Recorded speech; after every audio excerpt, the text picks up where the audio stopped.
listeners. This is Amy Boudsady, and welcome to It's Conversation Time. So I wish that someone had told me as an undergrad, earlier on that there were alternative programs available to me, and I wish I had more support from my undergraduate faculty for exploring alternative options.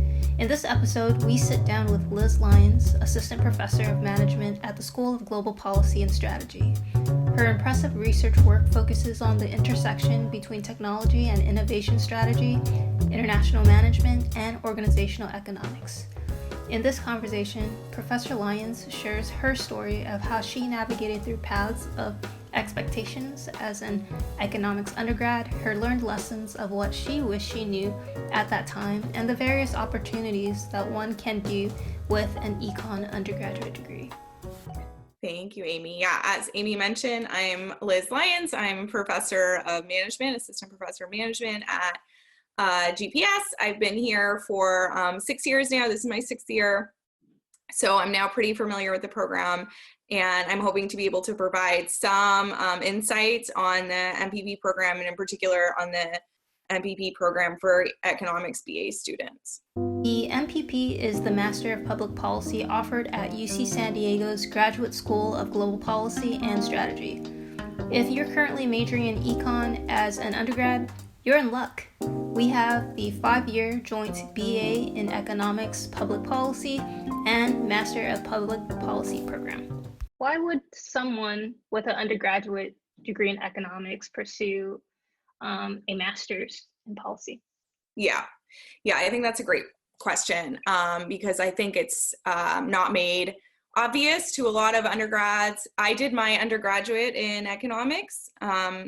I did very well. I was, graduated with very high GPA, and the general expectation among my professors was that I would go on to do a master's or PhD in economics. And that's kind of like the path that I think is expected of econ undergrads. And at least for me, the alternative options weren't made very clear. I was lucky in my undergraduate program. I started being a research assistant for a professor in the business school during my 3rd year of undergrad. And that experience exposed me to what other degree programs offer.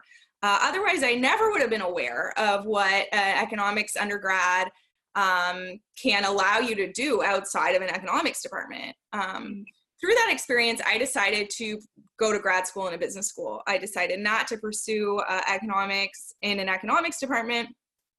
And ultimately, that was the right decision for me. It allowed me to apply the, rigor of economics undergrad to applied problems. And, the degree I did in a business school was, equally rigorous. So I got that rigor, and I got the applied side as well.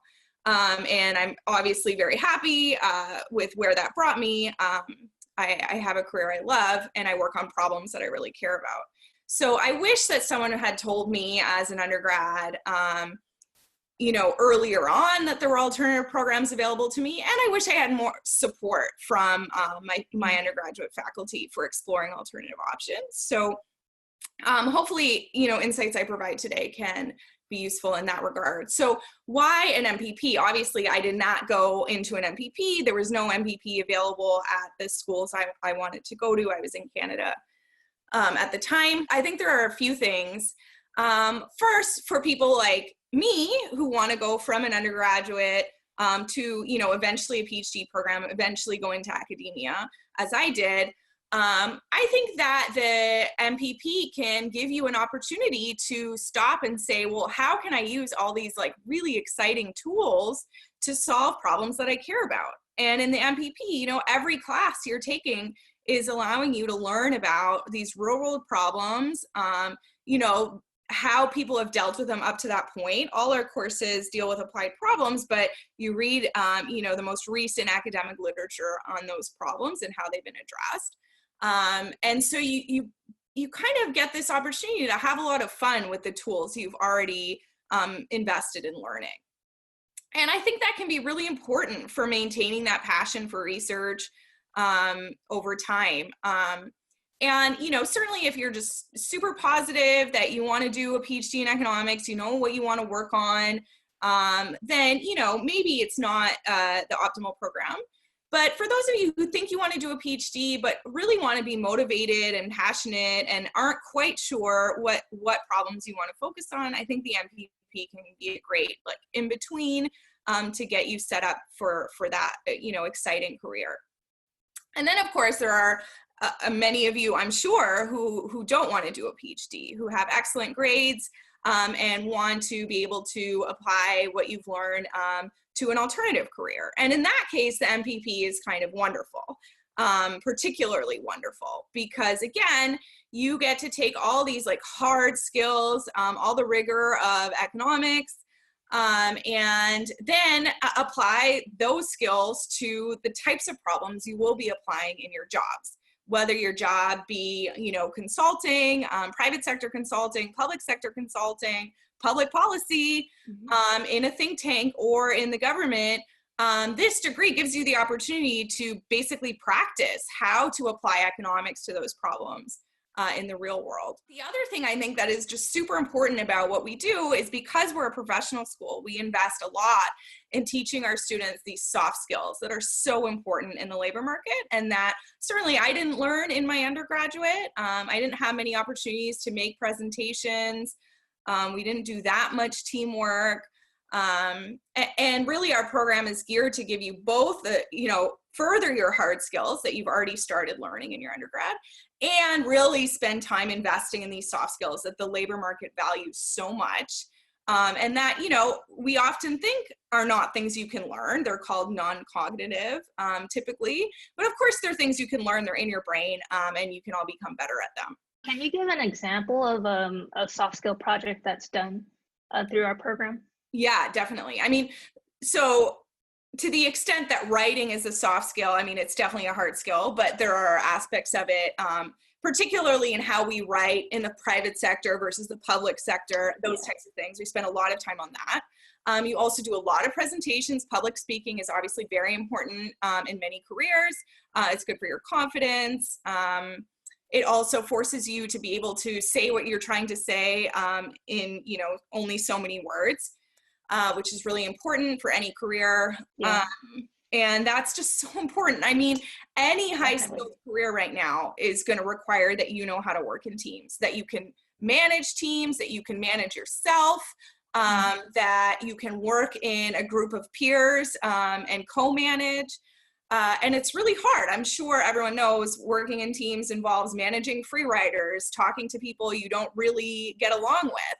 And these are things you have to do in your career. And not, even in academia, these are things you have to do. So for instance, in my courses, I randomly assign teams so that you don't work with your friends every time. You have to get to know new people and generate output with those new people. So yeah. So you're pretty much really simulating a real work environment. Exactly. In real life work, you unfortunately tend not to get to work with your best friends. And often you have to work with people you really don't even like.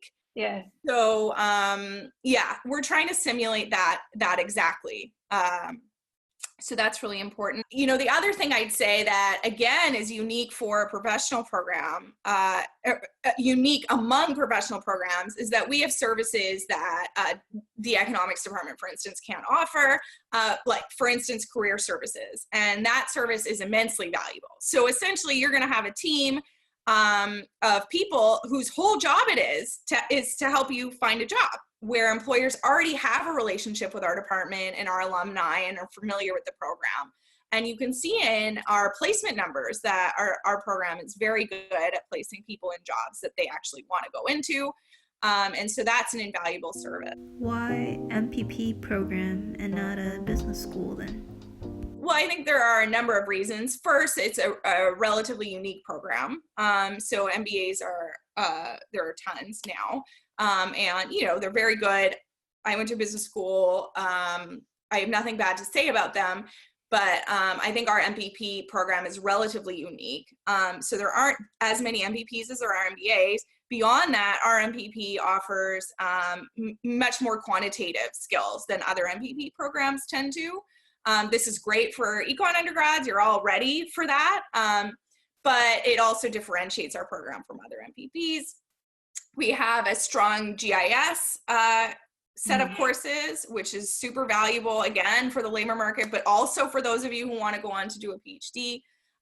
We are well connected with the Big Data Institute at UCSD, and we have big data courses, which is, we've had them for a long time. We also have a number of econometrics courses, applied econometrics. The most valuable course I did in my graduate studies was my applied econometrics course, because for once I could take all these, seemingly very theoretical skills and apply them to problems, and it was just so exciting. So our applied econometrics, I think that differentiates. Beyond that, this gives you an opportunity to get a master's in a professional school in 1 year, which, it's kind of 2 years, but it's one more year than you would otherwise be spending in the department. And I think that's just very valuable given the opportunity cost of time. Oh, what do you think the possible downside of the programs are? I really do think the program is wonderful. I think coming from an economics undergraduate, you're going to be going into, in year 4 of your undergraduate, political science courses, decision theory courses. And in second year, in your, full master's year, you're going to be taking electives that may seem a little more subjective than some of the courses you've done in economics. So, some things we teach don't have strong empirical evidence for, or maybe even that much theoretical evidence for. They're very practice-based. And so, for instance, I teach a startups class, and in the startups literature— Which I think is really amazing that we even offer that. Thank you. Yeah, I'm so thrilled they let me teach it. I do research in entrepreneurship, so I was really excited. We actually have a number of alumni who've gone on to start very successful businesses. Exactly, yeah. So that's always an option too. We try to set you up for that career if that's what you're interested in. But that course is very practice-based. So we do like a lot of examples from cases. We do a lot of readings from successful venture capitalists or from successful angel investors, as opposed to from academics. And similarly, I teach a course on organizational economics. In that course, we do academic readings, but we also do practitioner-based readings. And I think coming from an economics background, at first that might seem like, well, what can we really learn from this? How do we know what they're saying is true? I think that kind of questioning nature that economics gives you is great, because it allows you to tell the difference between, something that's valuable, some information that's valuable, and some that's not. But where it can be difficult is, at some point we have to take actions based on things we're not fully sure about, based on, some policies we just don't have good evidence for, but there's no alternative.